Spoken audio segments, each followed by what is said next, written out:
खालिस्तान, जो व्यक्ति हार्ट से शुद्ध है। खालसा शब्द का मतलब है प्योर। प्योर कोई भी हो सकता है, हिंदू हो सकता है, मुसलमान हो सकता है, कोई भी हो सकता है। इसको उल्टा लिया, कहते हैं खालिस्तान मतलब जहां से सरदार रहते हो। ऐसे थोड़ी होता है। जो बोले सोनिहाल सत श्री अकाल, 1.25 से 1 लड़ावा। अफगानी आते थे पंजाब, हिंदू मुसलमान औरतों को उठा ले आते थे। ये सिख गुरिल्ला ये रात में 12 बजे हमला करते थे और हिंदू मुसलमान की औरतों को वापस लेकर आते थे। खौफ बन गए थे सिख अफगानिस्तान के लिए, खौफ। ये जलवा था सिखों का। किसी सरदार को कभी मत कहना 12 बजे सरदार जी, तुमको गाली पड़ती है।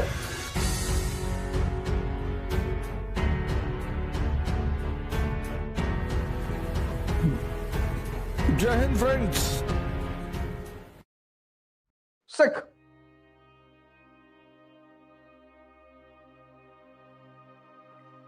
अब सिखों का इतिहास बहुत प्यारा इतिहास। एक ऐसी कौम, एक ऐसी कम्युनिटी जिसने एक नई धारा शुरू की, धर्म की।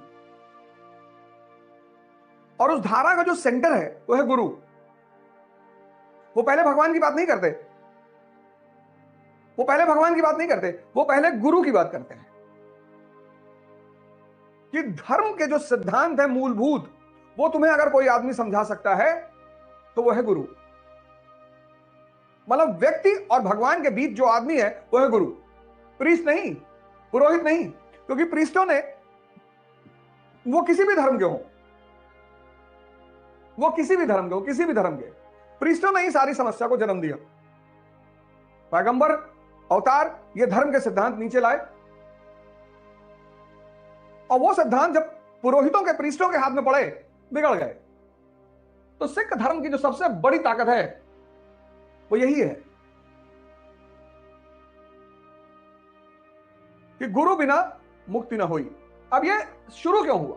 Why it started? Necessity is the mother of invention. आवश्यकता आविष्कार की जननी है। जब भी किसी चीज की जरूरत पड़ेगी वो खुद ब खुद पैदा हो जाएगा।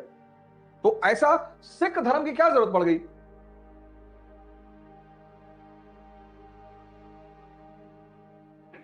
अब सवाल यह उठा कि सिख धर्म की क्या जरूरत पड़ गई।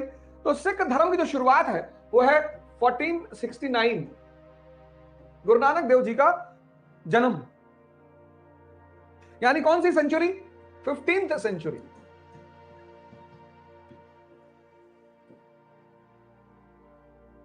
सिख धर्म की जो शुरुआत है वो 15th सेंचुरी।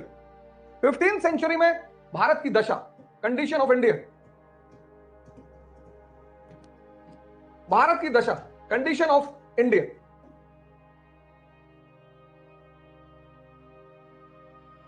क्या है कंडीशन? सेंट्रल अथॉरिटी खत्म हो चुकी है। सेंट्रल अथॉरिटी, केंद्रीय सत्ता का अंत। के सेंट्रल अथॉरिटी वॉज ओवर। केंद्रीय सत्ता का अंत। केंद्रीय सत्ता, कौन केंद्रीय सत्ता? दिल्ली सल्तनत। दिल्ली सल्तनत, केंद्रीय सत्ता का अंत।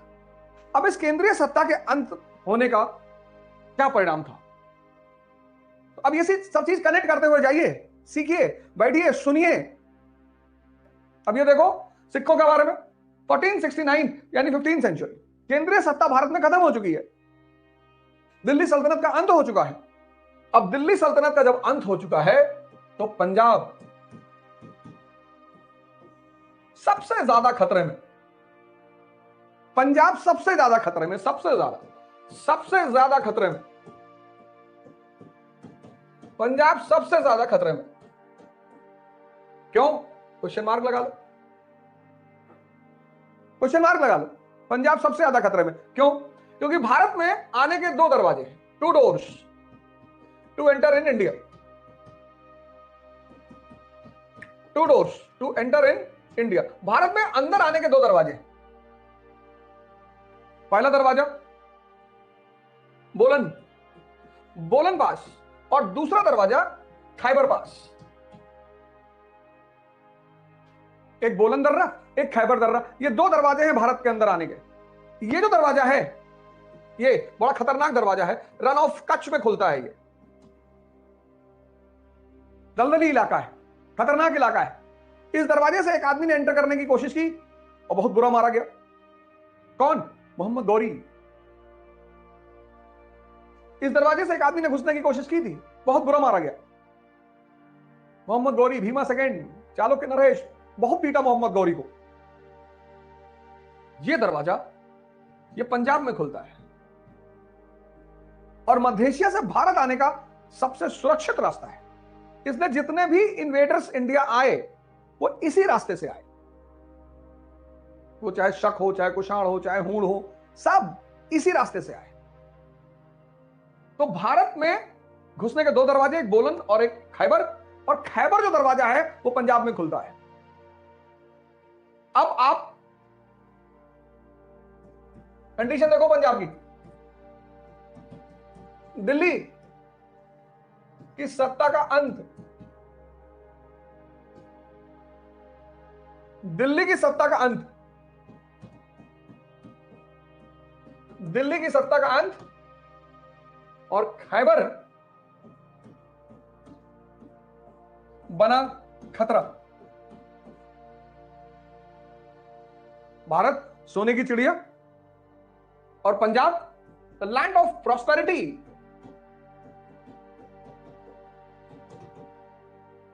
समृद्धि का क्षेत्र, पंजाब लैंड ऑफ प्रॉस्पेरिटी। अब सिचुएशन देखो, खैबर से खतरा। अब देखो इसको, सोचो, जागो, उठो। यही तो मैं चाहता हूं कि तुम इस चीज को सोचो और देखो। दिल्ली की सत्ता का अंत कौन सा ईयर? 1469 का समय चल रहा है। ये देखो, यही चीज तो छोड़ दी तुमने। अब ये पूरी पिक्चर सामने रखो कि 1469 का समय है, दिल्ली की सल्तनत का अंत हो चुका है, दिल्ली सल्तनत खत्म हो चुकी है, खैबर से खतरा है, मध्य एशियाई और पंजाब लैंड ऑफ प्रॉस्पेरिटी, समृद्धि का क्षेत्र है। और इस समय का पंजाब कुरीतियों का शिकार, पंजाब किसका शिकार?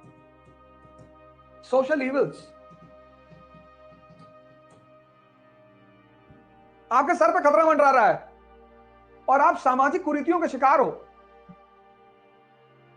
ऊंच नीच, भेदभाव,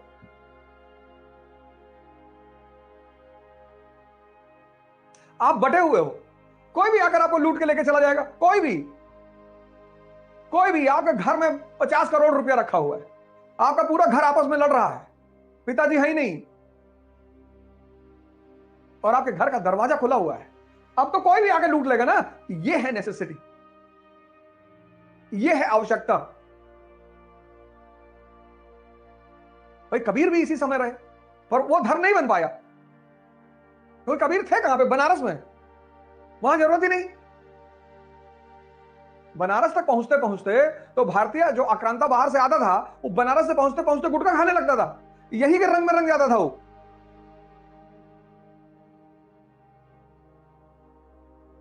और बंगाल पहुंचा तो उसने कहा अमार सोनार बंगला, गरम गरम ढीम। यह है आवश्यकता, यह है नेसेसिटी। और इस नेसेसिटी में गुरु नानक देव जी ने इस कहानी की नींव रखी। उनका धर्म में कोई इंटरेस्ट नहीं था, इस कहानी की नींव रखी जब उन्होंने एकेश्वरवाद का सिद्धांत दिया। मोनोथिज्म, एक ओंकार सतनाम। मोनोथिज्म का मतलब एकेश्वरवाद। हम सब एक पिता की संतान हैं। लाखों संतों ने इस बात को कहा पर इस धरती पर किसी को समझ में नहीं आया और ना कभी आएगा।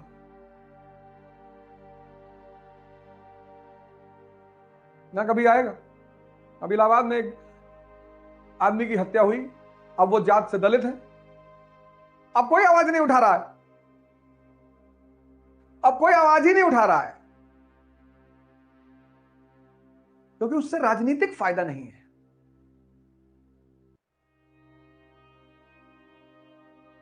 उससे कोई राजनीतिक फायदा नहीं है, उससे पोलराइजेशन नहीं होगा और उससे पोलराइजेशन को खतरा भी पैदा हो जाएगा। ये कयामत तक चलेगा क्योंकि 2% एरिस्टोक्रेसी है, 98% प्रजा है। इस 98% को उलझाए रखने का सबसे प्यारा तरीका है डिवाइड एंड रूल। किसी भी स्तर पे, किसी भी, और ऐसा नहीं हिंदुस्तान में, हर जगह। अरब वर्ल्ड में चले आओ, मोहम्मद साहब ने एकेश्वरवाद का सिद्धांत दिया, कहा अल्लाह एक है और उसका एक अंतिम रसूल है मोहम्मद साहब। वहां देखो शिया सुन्नी महदवी पता नहीं कितनी चीजों में बटे, वहां कौन सा जातिवाद है? तुम यूरोप चले आओ, कैथोलिक प्रोटेस्टेंट पता नहीं कितनी डिवीजन है। 2% शाही वर्ग का जो सबसे बड़ा हथियार है 98% को कंट्रोल करने का, वो है डिवाइड एंड रूल।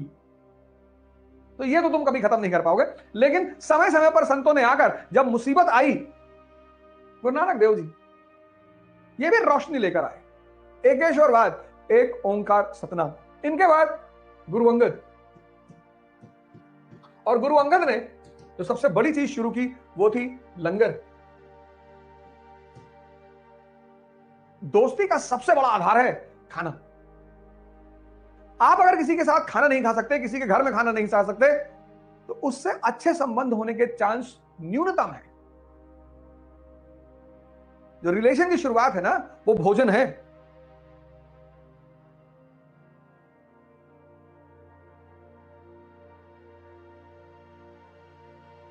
तो प्रेम की शुरुआत है वो भोजन है। कि आज रात का डिनर मेरे साथ, लंगर। कि तुम किसी भी जाति के हो, हिंदू हो, ब्राह्मण हो, दलित हो, जो भी हो, सब साथ में बैठ के खाना खाएंगे। इसके बाद आए गुरु अमरदास। इन्होंने सामाजिक नियम दिए, सामाजिक सोशल रूल्स, और उसमें सबसे अहम रूल था विवाह का। सामान्य विवाह पद्धति, सामान्य हिंदुस्तान में विवाह गरीब मां बाप के लिए कितनी बड़ी चुनौती है, और अमीर मां बाप के लिए दिखावा है, हैसियत का। 50-50 करोड़ रुपया शादी में खर्चा कर दिए, 50-50 करोड़, और बेबी और बाबा 2 दिन साथ में नहीं रह पाए। 50 करोड़। हवाई जहाज से दूल्हा आ रहा है, हेलीकॉप्टर से फूलों की वर्षा हो रही, और वो बेबी और बाबा जिनकी शादी हुई, वो 2 दिन साथ में नहीं रह पाए।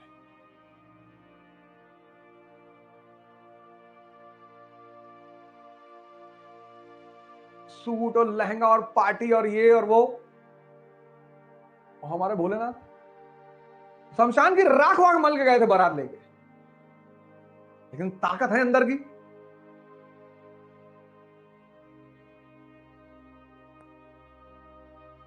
सामाजिक नियम, विवाह के नियम, सामान्य से नियम। विवाह है, 10 आदमी को बुला लो, मंदिर में खड़े हो जाओ, प्रभु को साक्षी मानकर विवाह कर लो, खत्म। 10 लोग आदर खाना वाना खिलाओ, एक दूसरे को जाओ।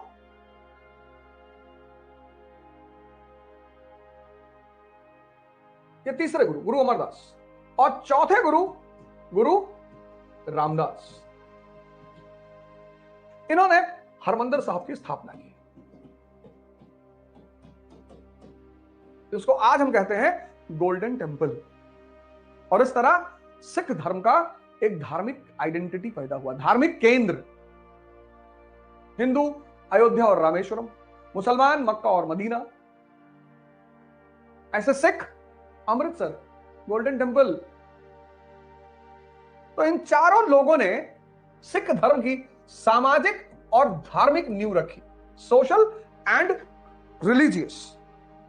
इन चारों लोगों ने सिख धर्म की सोशल और रिलीजियस नींव रखी, सामाजिक और धार्मिक। और हरमंदिर साहब के लिए जमीन किसने दी? अकबर ने। हरमंदिर साहब की नींव किसने रखी? मियां मीर मुस्लिम सूफी।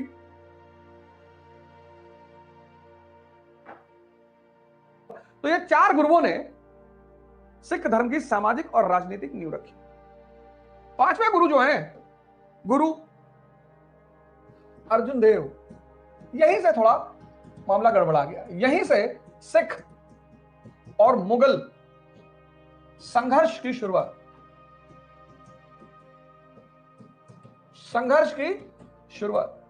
क्वेश्चन मार्क लगाओ, क्यों, क्या वजह थी सिख और मुगल संघर्ष की शुरुआत?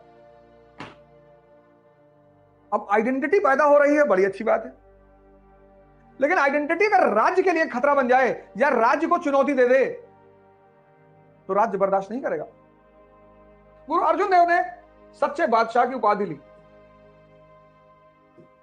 सच्चा बादशाह, यह सूफियों की संतों की परंपरा रही है, तो वो कोई माइंड करने वाली बात नहीं थी। स्वामी रामतीरथ अपने आप को बादशाह कहते थे। हिंदुस्तान में बहुत सारे संत स्वयं को भगवान कहते हैं, कोई बात नहीं। दूसरा काम जो गुरु अर्जुन देव ने किया, अपने शिष्यों की कमाई का 1/10 कंपलसरी कर दिया। कहा जितना कमा रहे हो उसका 1/10 हमें दोगे। अब दान जो है वो कंपलसरी नहीं किया जा सकता। कंपलसरी क्या है? टैक्स। भाई आपके शिष्य हैं, आपको दान दे रहे हैं, तो वो कंपलसरी नहीं किया जा सकता, वो स्वेच्छा है। अगर आप कंपलसरी कर रहे हो, इसका मतलब आप अथॉरिटी बनने की कोशिश कर रहे हो। लिख लो यहां पे 1/10 शिष्यों की आय का 1/10 कंपलसरी देना ही है। और दान कंपलसरी नहीं हो सकता। कंपलसरी क्या हो सकता है? टैक्स।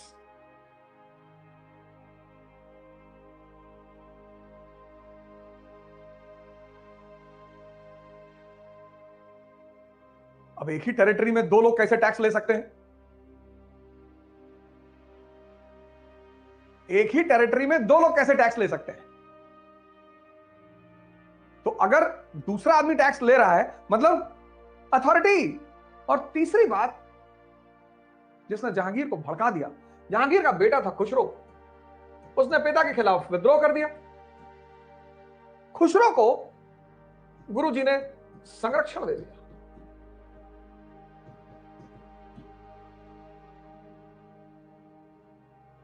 अब आप संत हैं, महात्मा हैं, और आपके पास किसी का बेटा आया कि मैं अपने बाप के खिलाफ हूं, आप समझा के भेज दीजिए। हालांकि जहांगीर की बदतमीजियां ने गुरु को मजबूर किया खुसरो को संरक्षण देने में। परेशान कर दिया अकबर को। अकबर के दोस्त अब्दुल फजल की हत्या कर दी। अव्वल दर्जे का शराबी, और यह बड़ा योग्य आदमी था खुसरो। लेकिन जहांगीर के मन में तनाव तो था ही कि गुरुजी आप हमको टक्कर दे रहे हो। और यहीं पर जहांगीर ने एक गलती कर दी। गलती है ये, और गलती यह है कि गुरु अर्जुन देव को कैपिटल पनिशमेंट दे दी, फांसी दे दिया। और यहीं पर जहांगीर गलती कर गया, नहीं करना चाहिए था। गुरु खिलाफ जा रहे थे, कुछ गलत कर रहे थे, आप देश निकाला दे दो। कह दो भैया आप डोरा डंडा उठाओ और जाओ यहां से, देश निकाला। लेकिन जिस समुदाय का अस्तित्व पैदा हो रहा हो, उस समुदाय के गुरु पर आप हमला करोगे तो तनाव तो शुरू होगा ही। और गुरु अर्जुन देव की हत्या से सिख और मुगल संघर्ष की शुरुआत किसने की? गुरु हरगोविंद जी ने। अकाल तख्त की स्थापना,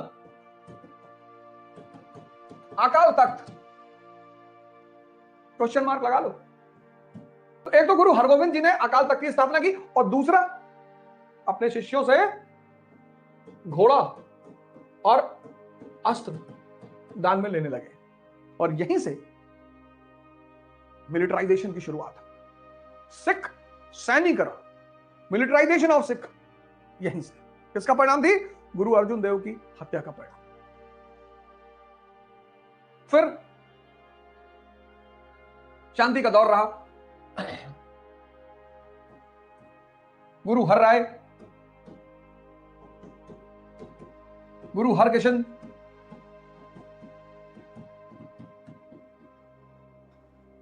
शांति का दौर रहा। गुरु हरगोविंद जी का भी थोड़ा सा मसला हुआ शाहजहां के साथ, लेकिन फिर वो मामला शांत हो गया। फिर ये दो गुरु रहे हमारे, गुरु हर राय जी रहे, गुरु हरकिशन जी रहे, शांति का माहौल बना रहा। औरंगजेब के दरबार में भी गए, मसला बिगड़ा गुरु तेग बहादुर जी से।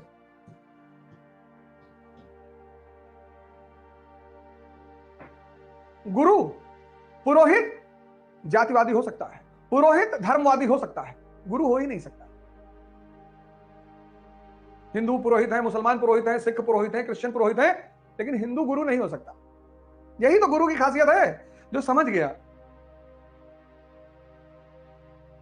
जो पढ़ लिया वो गुरु नहीं है, पढ़ रहा है तो अच्छी बात है, जो समझ गया,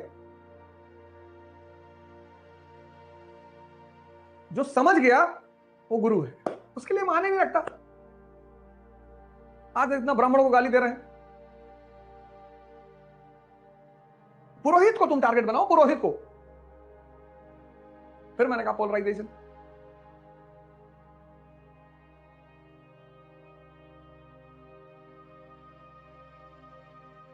ये देखो,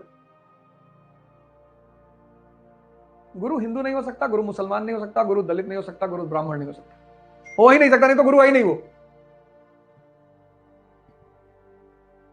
औरंगजेब का शासनकाल, वजीर खान कश्मीर का गवर्नर, और अपने आका का शह पाके परिवर्तन को बढ़ावा, गैर मुसलमानों को परेशान करना। तो गैर मुसलमान हिंदू वगैरह सवाए गुरु जी के पास कहे साहब परेशान कर रहा है साहब, परिवर्तन कन्वर्जन की बात। कन्वर्जन का जो नियम है मैं बता चुका हूं, कन्वर्जन हर धर्म में है, अच्छा है। कन्वर्जन मतलब इंद्रियों से चेतना पर आना। सिद्धार्थ इंद्रियों पर है, बुद्ध चेतना पर, असीम इनफाइनाइट के साथ है। नरेंद्र इंद्रियों पे है, स्वामी विवेकानंद चैतन्य। यह है रियल कन्वर्जन, इंद्रियों से सेंसेस से कॉन्शियस पर जाना, फाइनाइट से इनफाइनाइट पे जाना, यह है कन्वर्जन। अच्छी चीज है, सारे धर्म का मूल है कन्वर्जन। यह कन्वर्जन नहीं है श्यामलाल से शमसुद्दीन हो गए, यह कन्वर्जन नहीं है कि श्यामलाल से सैमुअल हो गए, ये सब कन्वर्जन नहीं है। लेकिन मैंने तुमसे कहा कि तुम इस सब चक्कर में मत पड़ना। अब गुरु का धर्म है मानवता की रक्षा करना, तो गुरु ने कहा इन लोगों से कि जाओ यार उससे कह दो, क्या नाम है, बोले साहब वजी, बोले जाओ कह दो। गुरु भयभीत नहीं हो सकता, जो भगवान से कनेक्टेड है उसको कोई क्या डराएगा। ये सब गुरु के लक्षण है। बोले जाओ बता देना, गुरु जी ने कहा है कि पहले हमको कन्वर्ट करो, बाकी सब हो जाएंगे अपने आप। उनको दिल्ली लाया गया, हालांकि उस वक्त औरंगजेब दिल्ली में था नहीं, लेकिन वहां पे फांसी। फिर गलती हो गई, संत गुरु इनको सबको नहीं माना जाता है, फिर गलती हो गई। और जब यहां गलती हुई तो 10वें गुरु, गुरु गोविंद सिंह,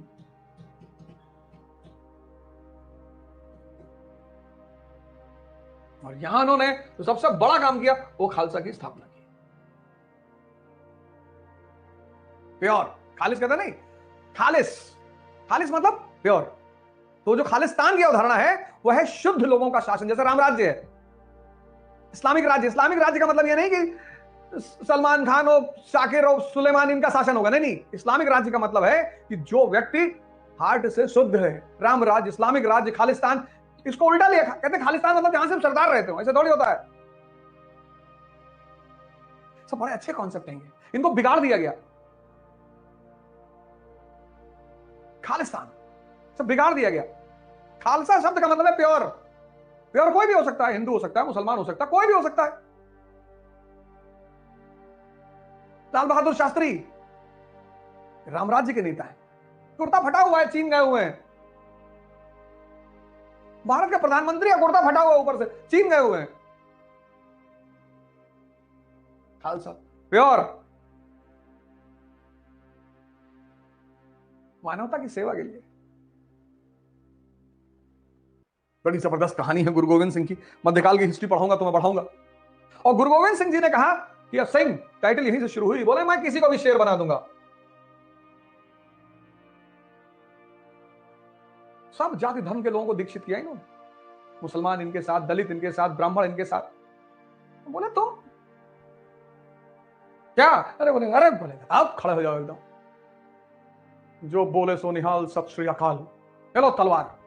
क्या करें साहब, बोले करें नहीं, मानवता की रक्षा करना है। बोले जी सरकार, कोई भी लूट रहा है, कोई भी बहन बेटी की जान खतरे में है, इज्जत खतरे में है, वहां तुम्हें खड़ा होना है। तुम्हें यह नहीं देखना है कि तुम सिख हो, वो मुसलमान स्त्री है, वो हिंदू स्त्री है, वो दलित स्त्री है।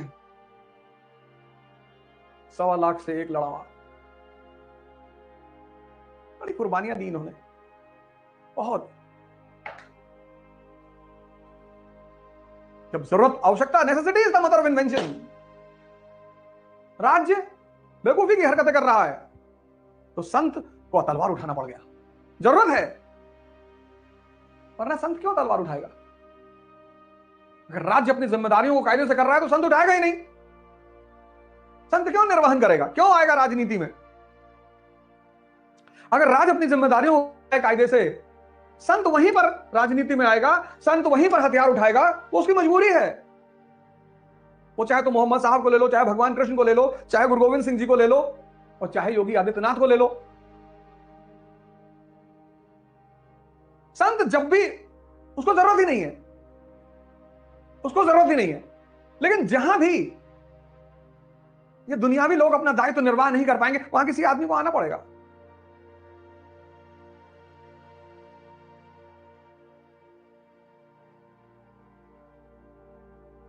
चर्चा करूंगा मैं मध्यकाल का जब वो पढ़ाऊंगा एनसीईआरटी। और गुरु गोविंद सिंह जी ने कहा कि मेरे बाद गुरुशिप यहीं पर स्टॉप हो जाएगी। अब 11वां गुरु कौन? गुरु ग्रंथ साहिब।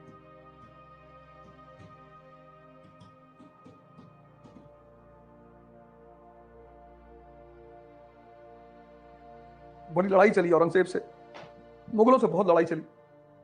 उसके पीछे राजनीतिक कारण भी थे, धर्म नहीं था, धर्म तो मुद्दा ही नहीं था। राजनीति, मैं चर्चा करूंगा उस पर। राजनीतिक मुद्दे थे।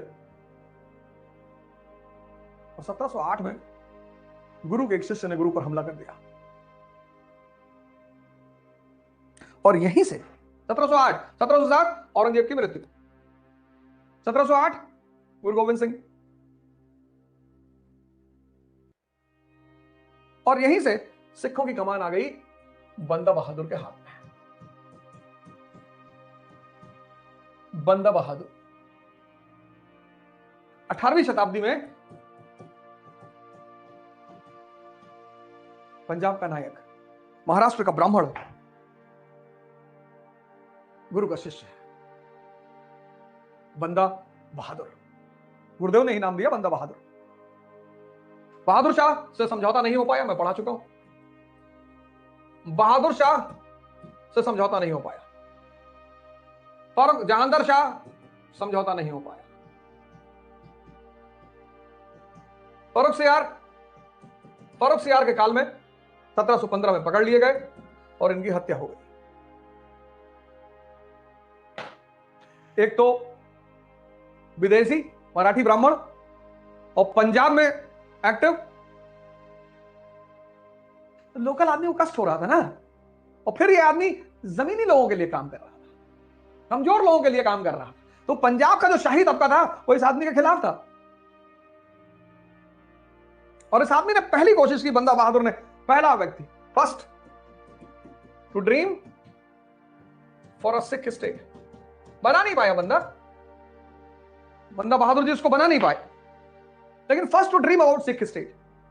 गुरु नानक और गुरु गोविंद सिंह जी के नाम के सिक्के चलाए, लिख लो, गुरु नानक और गुरु गोविंद सिंह जी के नाम के सिक्के चलाए।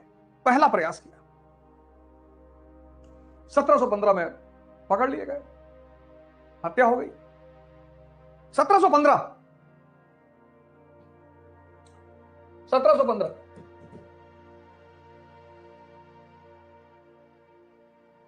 Punjab leadership vacuum.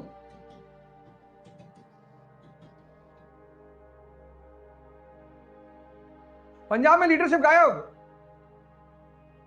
दिल्ली खतरे में, अफगानी एक्टिव। ये देखो 1715 अफगानी, ईरानी एक्टिव, दिल्ली इनएक्टिव। बीच में Punjab leaderless, land of prosperity. तो अब इनको मौका मिलेगा तो ये भी लूटेंगे, इनको मौका मिलेगा तो ये भी लूटेंगे।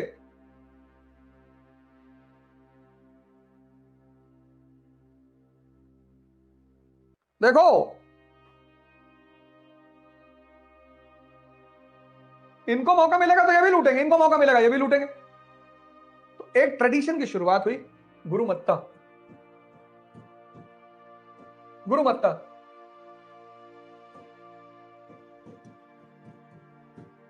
इट्स अ टर्म, आप इंग्लिश में भी लिखो गुरुमत्ता।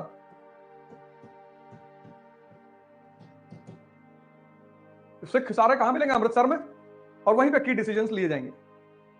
1739 करनाल का युद्ध, सबसे ज्यादा किसको झेलना पड़ा? पंजाबियों को। 1740s अब्दाली की रेड, किसको झेलना पड़ा? सिखों को।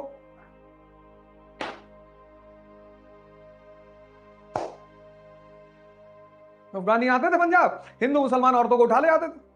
तो जो सिख गुरिल्ला थे, ये 12 बजे रात में अफगानिस्तान पर हमला करते थे और हिंदू मुसलमान की औरतों को वापस लेकर आते थे। इसलिए किसी सरदार को कभी मत कहना 12 बजे सरदार जी, तुमको गाली पड़ती है। पागल लोग, कुछ पता तो है नहीं किसी सरदार जी 12 बज गए। हिंदू मुसलमान इनकी औरतों को नहीं उठाते थे अफगानी, उनको पता था। हिंदू मुसलमान, ये सिख गुरिल्ला ये रात में 12 बजे हमला करते थे। खौफ बन गए थे सिख अफगानिस्तान के लिए, खौफ।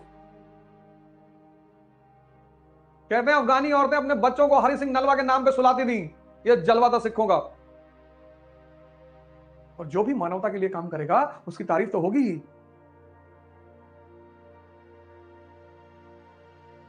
क्यों नहीं होगी तारीफ उसकी? एकदम होगी तारीफ।